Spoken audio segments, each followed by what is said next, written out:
सभाको सुरुवात गर्नुपर्छ। जबसम्म तपाईहरुमा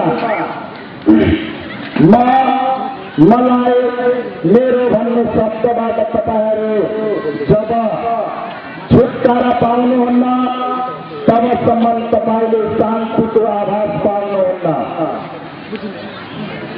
त्यसैले साँच्चै परिवर्तन चाहनुहुन्छ भने, साँच्चै शान्ति चाहनुहुन्छ भने, साँच्चै सम्पूर्ण प्राणी जगतको हित चाहनुहुन्छ भने पहिले मलाई र मेरो भन्ने शब्दलाई हटाइदिनुहोस्। विश्व शान्तिका महानायक भगवान बुद्ध आजभन्दा 36-34 वर्ष पहिले हाम्रै नेपालको लुम्बिनीमा जन्मनु भए तापनि आज उहाँलाई हामी नेपालीले चिन्न सकिरहेका छैनौं। दुर्भाग्यको कुरा, आज उहाँलाई विश्वका मान्छेले अति श्रद्धापूर्वक पूजा गरिरहेका छन्।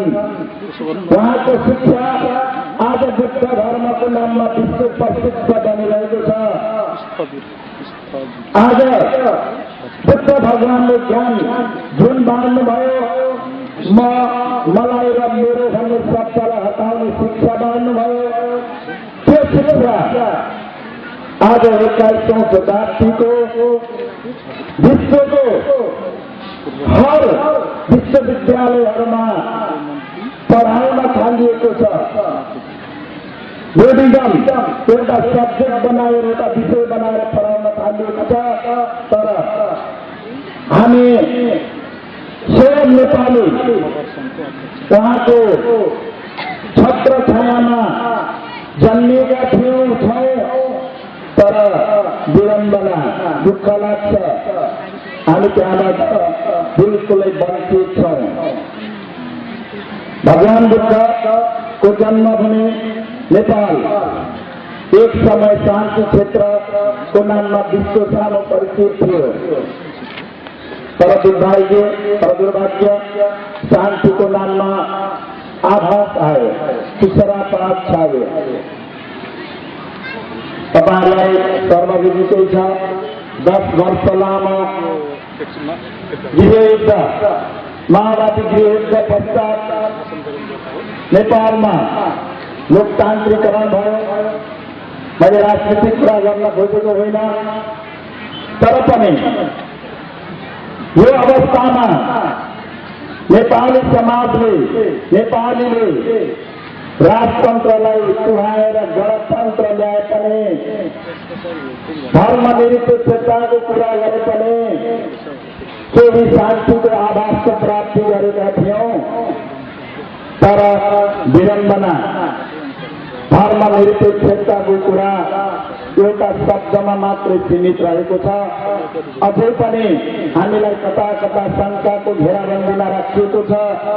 हामी धर्मनिरपेक्ष अझै पनि हामीले महसुस गर्न सकिरहेका छैनौं। त्यसैले हर शान्ति प्रेमी यहाँ उपस्थित रहनुभएका विशेष सम्पूर्ण मगर दाजुभाइ, उपासक उपासिकाहरू, म एउटा मगर कुलमा जन्मेको नाताले यहाँहरूलाई मेरो एउटा विनम्र अनुरोध, हामी शान्तिका अनुयायी हौं। त्यसैले शान्तिपूर्वक हामीले बाँच्न पाउनुपर्छ। शान्तिपूर्वक शान्तिको शिक्षा बाँड्नु पर्नुपर्छ। मलाई दुःख लाग्छ,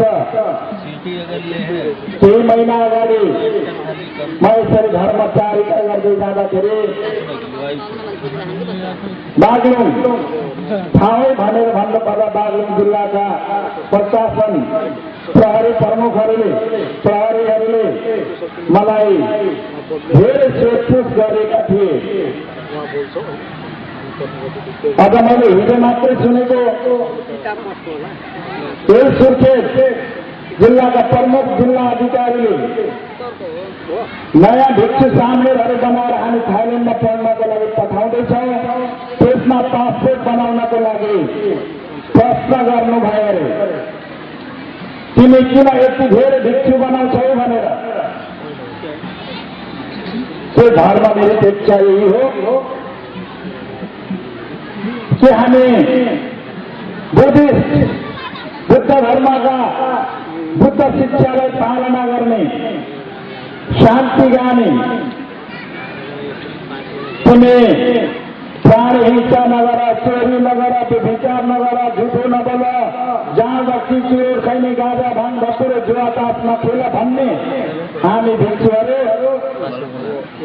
के ती प्रहरी प्रशासनको लागि तगारो बन्यो कि जिल्ला प्रशासन, जिल्ला प्रमुख अधिकारी सिडिओलाई तगारो बने हामीले जहाँ बस्ती नखा भन्दाखेरि यस्ता प्रश्नहरू धर्मनिरपेक्षताको कुरा गरेका पनि हामीलाई धर्मको कुरामा धर्मनिरपेक्षताको आवाज तुषारपात गरिरहेका छन्।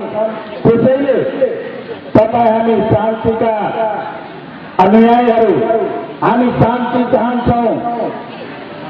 त्यसैले तपाईँ हामी सचेत रहनु अति जरुरी रहेको छ। जसले राष्ट्र, धर्म र समाजलाई निरन्तरता दिने अभिचोट लिएको हुन्छ त्यसले कहिले पनि कसैलाई पनि बैरी सोच्दैन। सबैलाई मैत्री भावना, मैत्री करुणा नै व्यक्त गर्दछ। समय थोरै होला,